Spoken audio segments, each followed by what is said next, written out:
साथियों, आपका मेरे YouTube channel MS Rathore mathematics पर हार्दिक स्वागत और अभिनंदन है। कुछ पारिवारिक कारणों की वजह से हम अपनी क्लास को डिस्टर्ब किए हैं, तो शायद हो सके तो अब आपकी क्लास यहाँ पर लगातार रहेगी। 10वीं के अंदर हमने पढ़ लिया था दूसरी यूनिट बहुपद।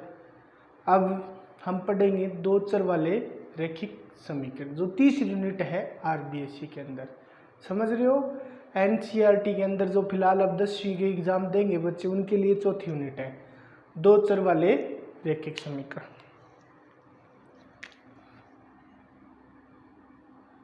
दो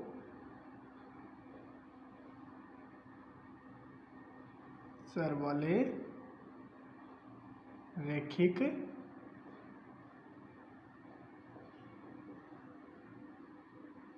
समीकरण। साथियों, दो चर वाले रैखिक समीकरण, आपको कुछ नहीं करना है, आप मेरे साथ बने रहिए, आपको उसका तो समझ में आएगा। ग्राफ का प्रश्न है ये, दो चर वाले रैखिक समीकरण, जो इस बार 10वीं क्लास है उनके लिए ब्लूप्रिंट 5 का है। अब जो NCERT में 5 नंबर का है, अब ये 6 नंबर का प्रश्न डायरेक्ट आता है। ग्राफ का 6 नंबर का प्रश्न आता है, 100%, मतलब कोई चेंज नहीं है। 6 नंबर का प्रश्न आना है इस यूनिट से। दो चर वाले रैखिक समीकरण, दो चर वाले। पहली बात, समीकरण, ये मार्कर नहीं चल रहा है, समीकरण। समीकरण समीकरण किसे कहते हैं, ये हम पढ़ चुके हैं। जैसे मैंने ये समीकरण लिखा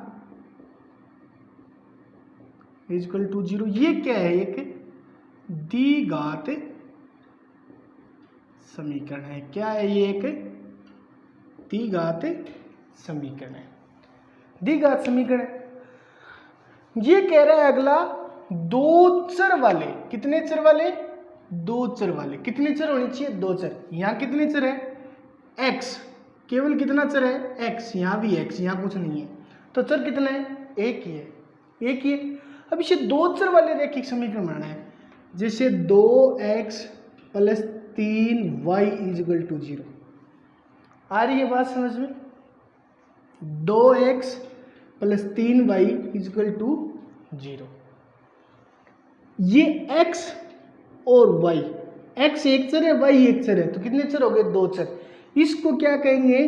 दो चर वाले समीकरण। आपको पता हो तो तीसरी यूनिट में हमने दूसरी यूनिट में परिभाषा पढ़ी है, दो चर वाले रैखिक। ऐसा समीकरण जिसके अंदर कितने चर हो? दो चर हो। किसी समीकरण को 0 बराबर रखते हैं, क्या बनता है? वो किसी बहुपद को 0 बराबर रखते क्या बनता है? समीकरण बनता है। ये क्या हो गया? दो चर वाले रैखिक समीकरण। साथियों, आपने 9वीं क्लास के अंदर पढ़ा भी होगा, क्लास 9वीं क्लास के अंदर आपने पढ़ा होगा समीकरण के बारे में थोड़ा बहुत।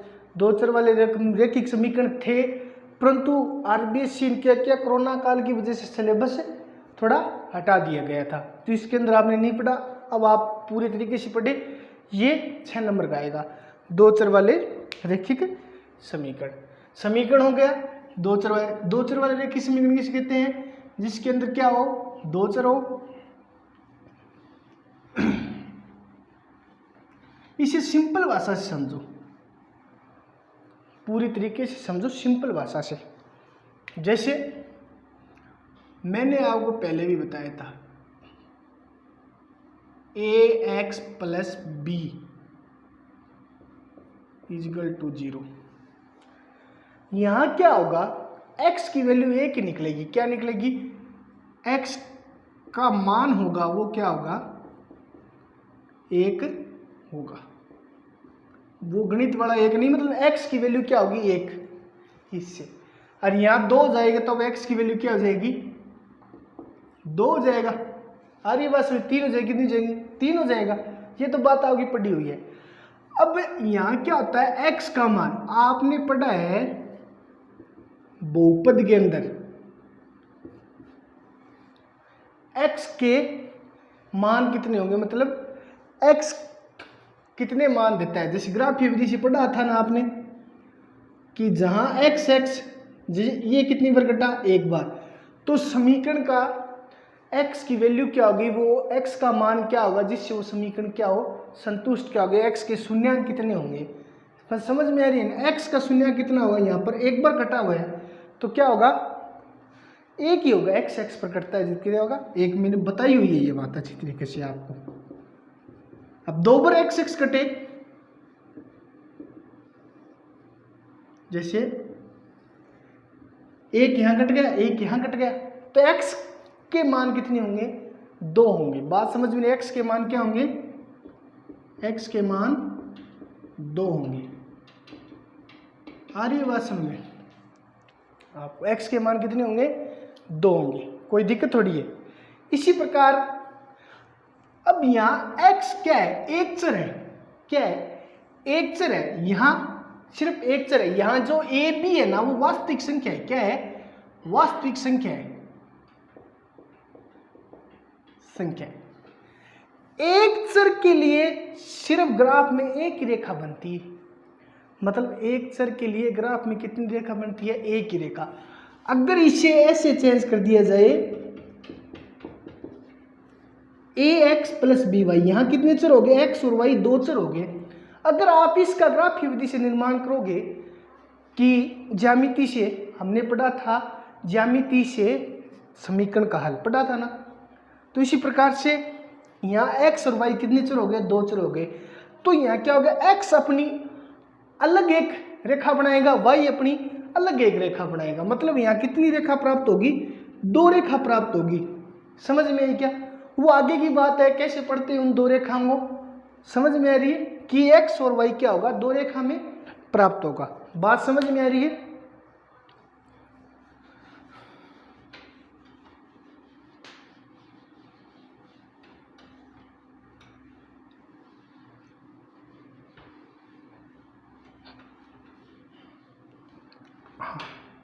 आगे देखिए कितना आया समझ में। अब आप देखें कि आप क्या पढ़ोगे, 2 चर वाला, आपके लिए ये इसका व्यापक रूप होता है। x का गुणा क्या है, a, y का गुणा क्या है, b, c यहाँ पर अचर पद है। बात समझ में आ रही है। अब यहाँ x y, अब यहाँ पर समीकरण को हल करना पड़ता है। क्या करना पड़ता है, समीकरण को हल। अब यहां समीकरण को हल करते हैं, जैसे एक तो ये हो गया, बात समझ में आ रही है, और एक ये हो गया। यहां x का गुणांक a है और b यहां पर अचर पद है। बात समझ रहे। अब यहां भी समीकरण को हल करते हैं।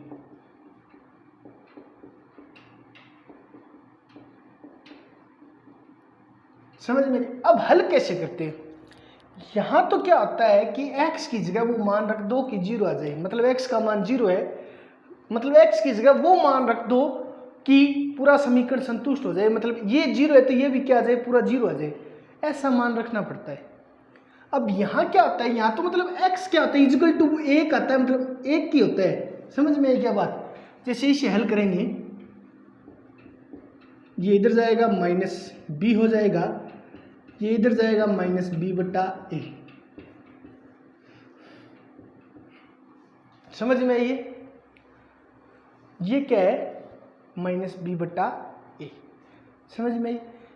ये x का क्या है, मान निकाला है अपने इस समीकरण के लिए, मतलब यहां मान रखो आप x का माइनस b बटा a, तो ये 0 ही आएगा। रख के देख लो चाहिए आप, माइनस b बटा a से a cancel out, plus b equal to 0, ये माइनस का b, ये प्लस का b, 0, ये भी 0 और ये भी 0, क्यों b से b भी कट जाएगा। आ रही है बात समझ में। ये क्या किया हमने, x का मान निकाला, एक चर है तो x का मान निकल जाता है। जैसे यहाँ y हो सकता तो y का मान निकल जाता, मतलब एक चर के लिए, किसके लिए, ये एक चर के लिए। बात समझ में आ रही। अब इधर देखो, इधर क्या होता है कि x और y 2 चर है, यहाँ 2 चर के मान निकलेंगे। वह मान कैसे निकलते हैं, कैसे नहीं निकलते, कि x का अलग निकलेगा y का, ऐसे नहीं। मतलब यहाँ एक चीज होगी कि x का मान 1 है तो y का 2 हो, मतलब ऐसा डिपेंड करेगा एक दूसरे पर। मतलब x का मान 1 है तो y का 2 होगा। अगर x का 3 है y का 4 हो सकता है। मतलब मैं एग्जाम्पल समझा रहा हूँ, यहाँ क्या होगा, डिपेंड करेगा मान, ऐसे नहीं होगा कि x का मान सिंपल से निकल गया। यहाँ क्या होगा, x और y के मान एक दूसरे से जुड़े हुए होंगे। कि जुड़े हुए कैसे, अगर x का मान 1 है तभी y का मान 2 होगा, अगर x का मान 3 है तभी y का मान क्या होगा, 4 होगा। इसे हम कैसे बंद करेंगे, 1 2, समझ में आ रही है, 3 4।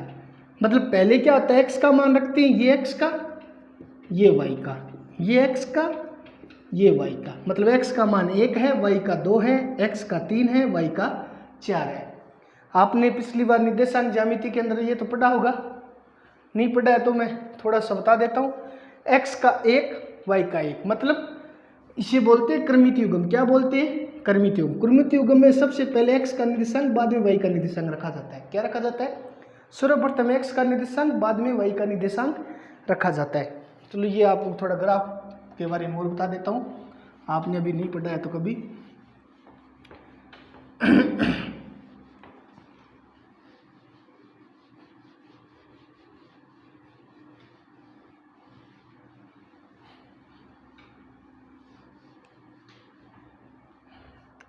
हाँ, क्या होता है कि आपके तो एक 2D होती है ज्यामिति और 3D, इतनी होती है मैथ के अंदर, 2D 3D, समझ में आ रही है।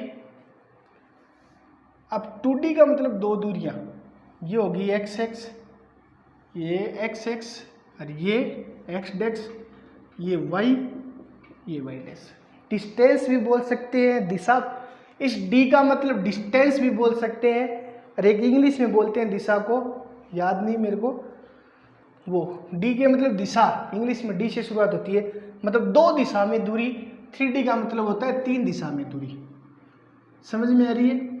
ये इस प्रकार होता है, ये x होता है, ये y होता है, ये z होता है। ये आप 11वीं मैथ लोगे तो पढ़ना।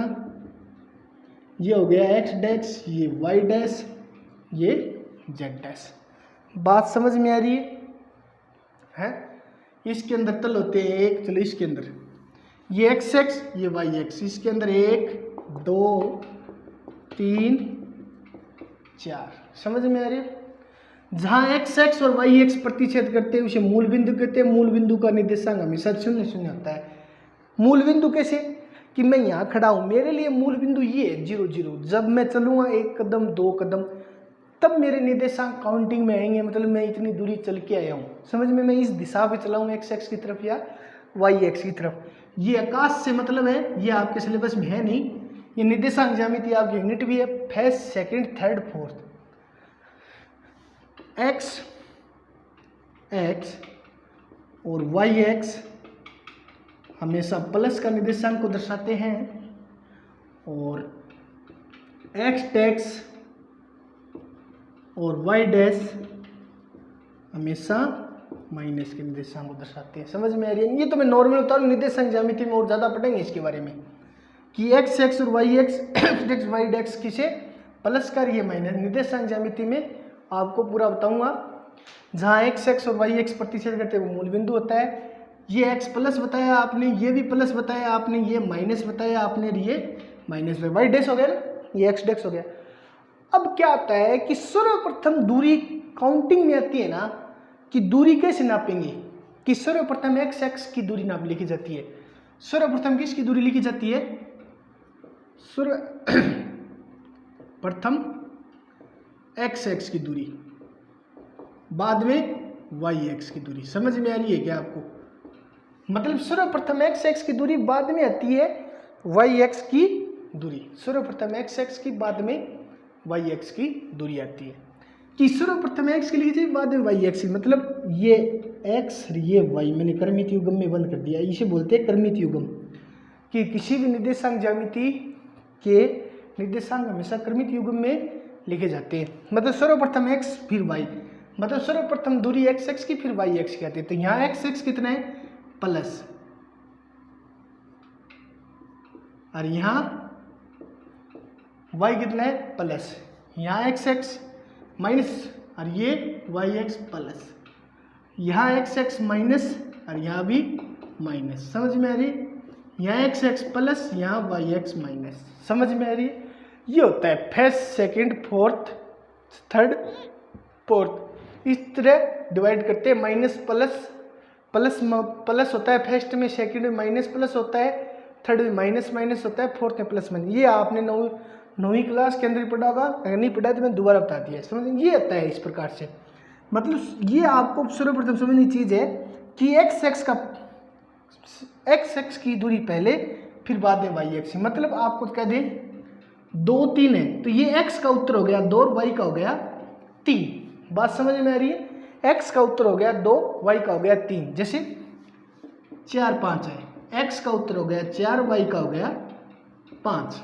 समझ में आ रही? ठीक है।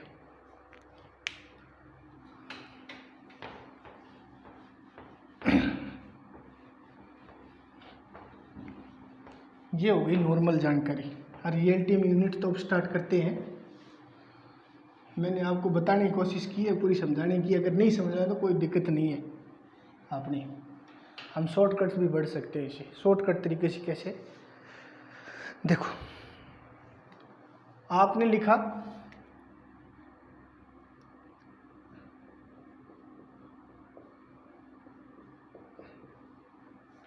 ये लिखा, यहाँ मान कैसे होगा कि x और y एक दूसरे पर क्या करेंगे, मतलब x और y एक दूसरे पर निर्भर करेंगे। समझ में आ रही है? क्या करेंगे? निर्भर करेंगे।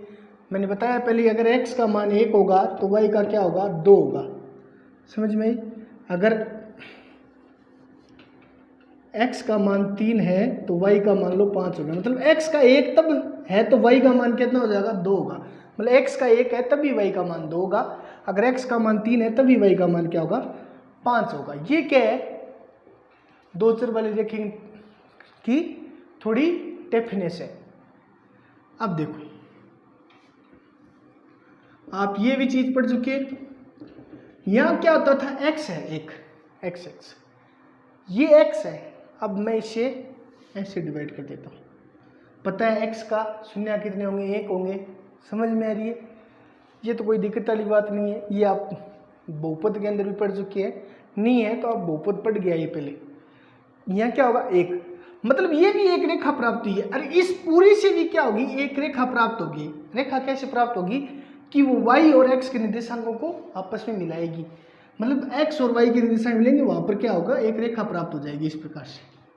समझ में आ रही? जैसे आपको समझाता हूं मैं। क्या होगा कि x 1 होगा, यहां पर मान लो ये 1 है x। चलो मैं पूरा बना ही देता हूं। समझ में आइए? x 1 2 3 4, इधर माइनस का होता है पता है, ये ऊपर प्लस का होगा। ये आपको आना चाहिए भाई, ये माइनस का होगा। अब देखो x 1 है, x 1 का तो y कितना होगा 2 होगा। ये रहा x 1 है तो y कितना होगा 2 होगा। समझ में आ रही? ये हो गया पॉइंट। समझ में? यहाँ लिख सकते हो आप, a नाम दे दो 1 और 2। x 3 है तो y कितना होगा 5, मतलब इससे ऊपर ये होगा। इसको b नाम दो। अब इधर मिला देंगे a और b को, मिला दिया a और b को। बात समझ में आ रही है क्या? इस प्रकार से क्या होगी, एक रेखा प्राप्त होगी आपको। कोई दिक्कत है क्या? मेरे हिसाब से नहीं होनी चाहिए। और देखो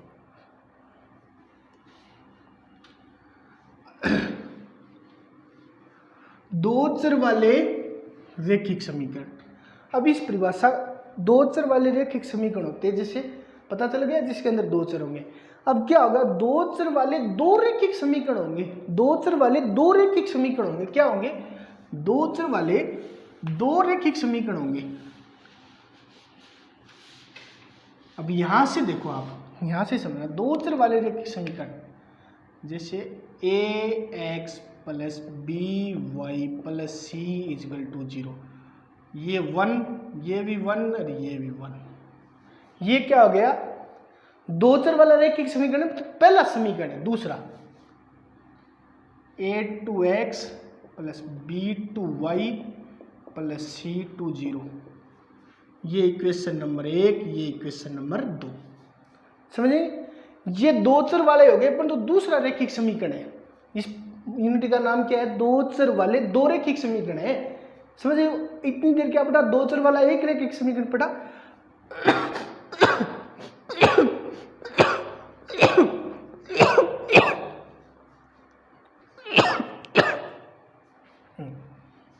इतनी देर क्या पढ़ा? दो चर वाला हमने रैखिक समीकरण पढ़ा एक। अब क्या होगा? 2 हो जाएगा। समझ में आ रही है? इसे आप क्या कह सकते हो? दो चर वाले रैखिक, दो चर वाले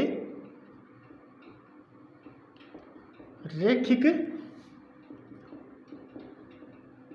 समीकरण का युग्म भी कह सकते हो। अब जैसे इसे इक्वेशन नंबर 1 व 2 से क्या बनते हैं? केस बनते हैं। क्या बनते हैं? Case first. केस फर्स्ट क्या बनता है? अगर इसके गुणांकों के अंदर से संबंध निकालना पड़ता है, गुणांकों के अंदर से संबंध निकलता है कि x और y के गुणांकों के अंदर, जैसे कि a1 a2 बटा है, ये भाग वाला चीज, समझ में? अनुपात भी बोल सकते हैं। b1 बटा b2 नॉट इक्वल टू बराबर हो। मतलब ऐसी कंडीशन आपको कहीं मिले कि इनके अनुपात बराबर ना हो तो क्या होता है? युग्म इनका पहली पद तो युग्म मैंने लिखा था ना, युग्म। युग्म क्या होता है? संगत। समझ में आ रही है? युग्म होता है संगत।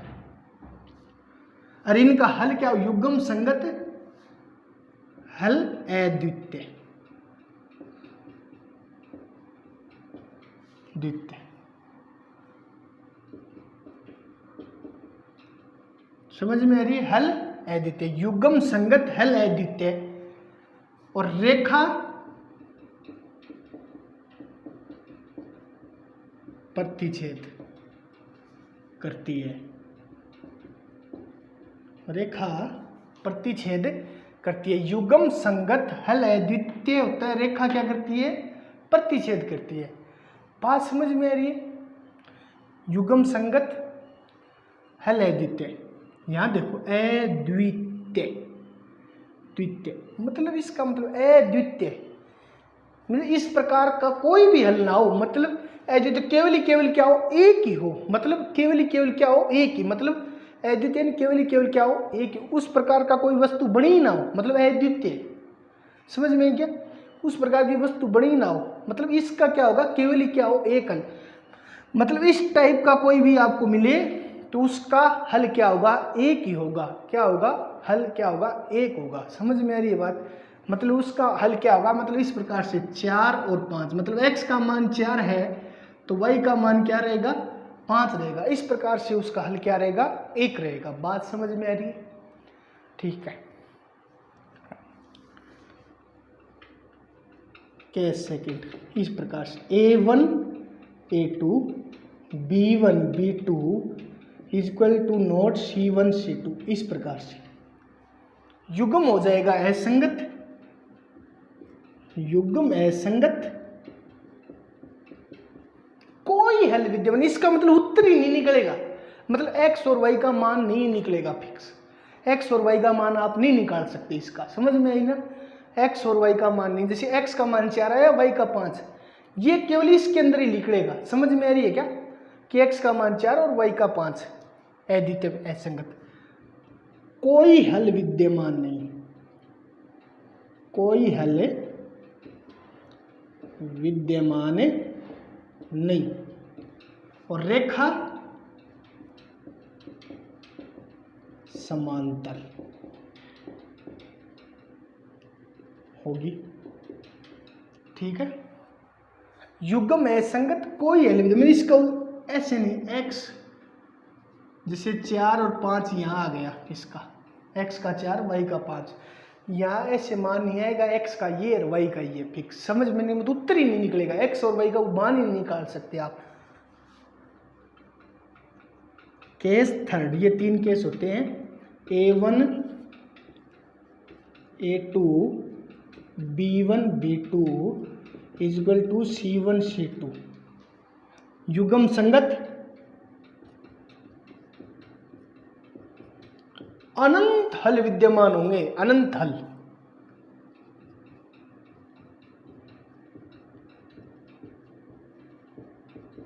विद्यमान रेखा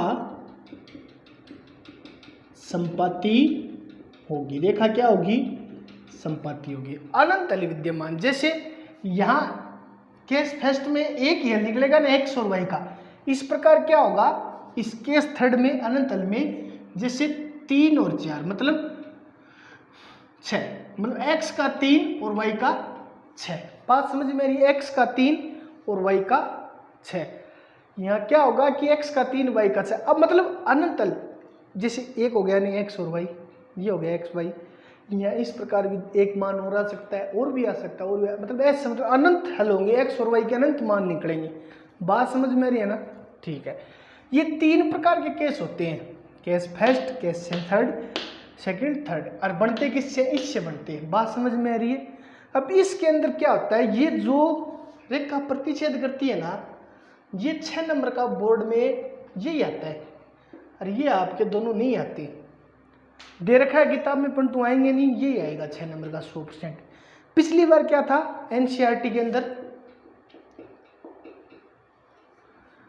आपको भाषा वाले क्वेश्चन नहीं मिलते थे, आपको डायरेक्ट समीकरण दिए होते थे ऐसे, और आपको हल करने थे। अब एनसीईआरटी के अंदर क्या होगा कि पहले भाषा वाला समीकरण देगा, फिर क्या करेगा, आपको समीकरण बनवाएगा, समझे, भाषा में देगा प्रश्न को, फिर आपको ऐसे समीकरण बनवाएगा, समीकरण बनाने के बाद आपको ऐसे आगे ग्राफ बनाना होगा इस विधि से। अब देखो ग्राफ बनाने से पहले ये चीज़ मैं आशा करता हूँ आपको समझ में आई होगी।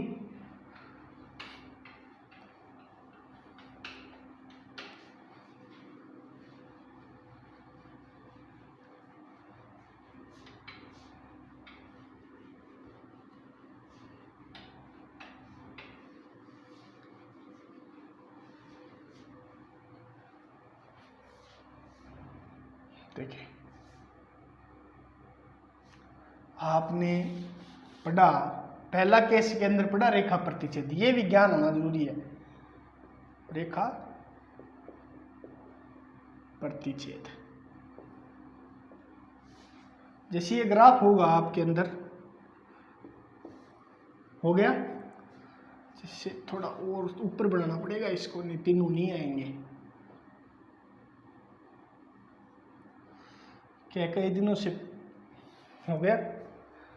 जैसे ये हो जाएगी रेखा, एक ये हो जाएगी और एक ये हो जाएगी, तो रेखा होगी, ये मान लो फर्स्ट, ये सेकंड, मतलब 2, मैंने बताया अभी आपके पास क्या सिस्टम हुआ, ये सिस्टम हुआ, एक तो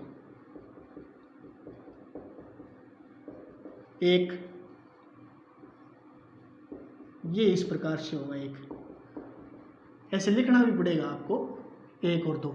मैंने बताया कि x 2 चर वाले एक समीकरण से एक रेखा बनेगी, और यह दूसरी रेखा होगी, इस ये पहली पता है 2 चर वाले रेखा एक समीकरण से क्या बनेगी, एक रेखा बनेगी, तो ये होगी, दूसरी से समीकरण दे रखा है 2 चर वाला, उससे क्या बनेगी, दूसरी रेखा बनेगी।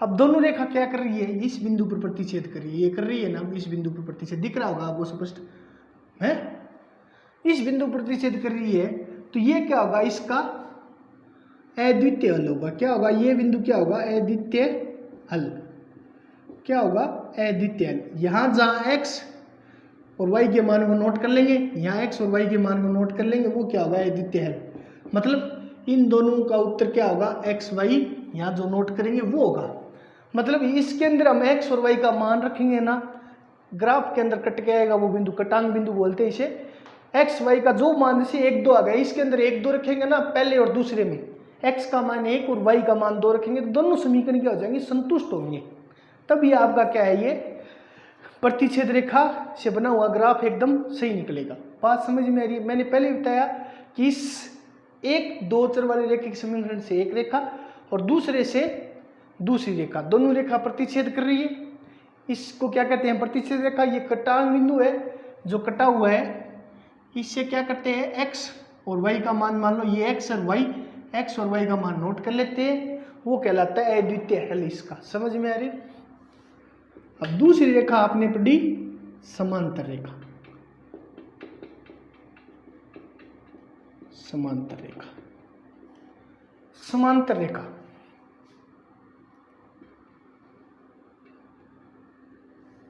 समांतर रेखा किस प्रकार से होगी? मान लो इस प्रकार से हो जाएगी। अब ये एक, ये दो, अब यहाँ पर x x पे कटा है और y x पे कटा है, उनको नहीं देखना। समझ में आई ना? अब ये दोनों रेखा क्या एक दूसरे के समांतर है, कभी भी क्या करेंगी? प्रतिच्छेद नहीं करेंगे एक दूसरे को। मतलब एक और दो ये रेखा क्या एक दूसरे के समांतर है, ये क्या करेंगे? कभी प्रतिच्छेद नहीं करेंगी। तो प्रतिच्छेद नहीं करेंगे। ग्राफ में क्या होता है? ज्यामिति में, अब मैंने बहुपद के अंदर बता दिया है, मैं बार बार नहीं बताना पड़े। ऑनलाइन में लगता है भाई ऐसे कि आगे से उत्तर आता नहीं, ऐसे लगता है कि विद्यार्थियों को कुछ आता नहीं। ज्यामिति के अंदर क्या होता है कि जैसे मैंने बताया ज्यामिति के अंदर कि जहां रेखा कटती है, रेखा कटती है एक चर वाले के लिए, बताया था ना, एक चर वाले के लिए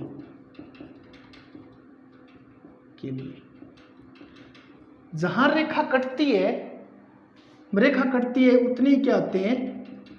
उतने ही शून्यांक होते हैं। मैं बताया था, लिखे भी यहां इस साइड में लिखा था कि x x रेखा एक बार कटती है तो x के शून्यांक भी एक होगा, दो बार कटती है, दो बार n बार कटती है तो n बार लिखा था कि रेखा कटती है तो उतने क्या होते हैं? शून्यांक। अगर यहाँ एक चर के लिए, यहाँ दो चर वाले के लिए क्या होगी? जहां आपस में रेखा कटे दोनों, दो चर वाले के लिए ज्यामिति के अंदर क्या होगी? दो चर वाले के लिए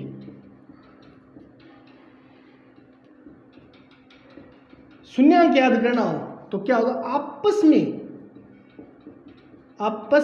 या तो क्या होता था? x x की देखना पड़ता था, किसका? x x पर। समझ में? यहां क्या होगी? आपस में रेखा कटे, तब आपस में रेखा कटे ना, आपस में, तो जितनी बार कटेगी नहीं आपस में रेखा उतने ही क्या होंगे? x y के मान होंगे। परंतु क्या तो एक बार कटेगी, यहां कटेगी नहीं, कि दोनों रेखा समांतर रहेगी। इसे बोलते हैं समांतर रेखा। क्या बोलते हैं? समांतर रेखा।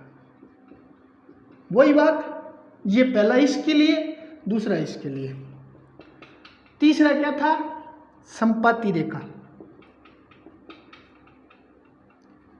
संपाती रेखा। संपाती में क्या होगा कि जैसे ए रेखा आ गई आपकी पहली, इसके जस्ट ही ऊपर क्या आएगी? दूसरी रेखा और आ जाएगी। समझ में आई क्या? इसके जस्ट ही क्या होगी भाई? यहाँ क्या पढ़ा आपने? अद्वितीय में एक ही उत्तर, यहाँ कोई हल नहीं होगा। कोई हल क्यों नहीं होगा? कि ये दोनों रेखा आपस में कभी भी नहीं कटेगी, इसलिए कोई हल नहीं होगा। यहाँ क्या होगा? एक रेखा खींच दी आपने, इसके ऊपर ही क्या होगी? आपकी दूसरी रेखा। मतलब इसकी ये पहली रेखा है ना, इसके लिए दूसरी रेखा भी क्या होगी? ये होगी। मतलब एक दूसरे क्या आ जाएगी? जस्ट ऊपर आ जाएगी। मतलब यहाँ जस्ट ऊपर आने के मतलब देखो कितने पॉइंट बन जाते हैं? अनंत पॉइंट बन जाते हैं। क्या बन जाते हैं? अनंत पॉइंट। अनंत पर कट रही है, क्यों? जस्ट ऊपर के ऊपर है तो क्या अनंत पर कट रही है। तो इसके क्या हमने क्या पढ़ा? केस नंबर 3 में संपाती रेखा वाले में क्या पढ़ा? कि अनंत तल विद्यमान होंगे। क्या होंगे? अनंत तल विद्यमान। किस लिए? इस कारण से, क्यों? रेखा के ऊपर रेखा आती है ना, तब उसके अनंत बिंदु प्राप्त हो जाते हैं, अनंत कटांग बिंदु प्राप्त हो जाते हैं, तो इसलिए क्या होते हैं? अनंत तल विद्यमान होते हैं। हमने क्या पढ़ा? दो चर वाले रेखिक समीकरण, ये थोड़ा नॉर्मल पढ़ा। मुझे उम्मीद है आपको थोड़ा बहुत समझ में आएगा। और कल से हम क्या करेंगे? यूनिट की शुरुआत कर देंगे। ये क्या है इसकी थोड़ा समझाने का मैंने प्रयास किया। अच्छा लगे तो शेयर करना, और आप सभी का धन्यवाद।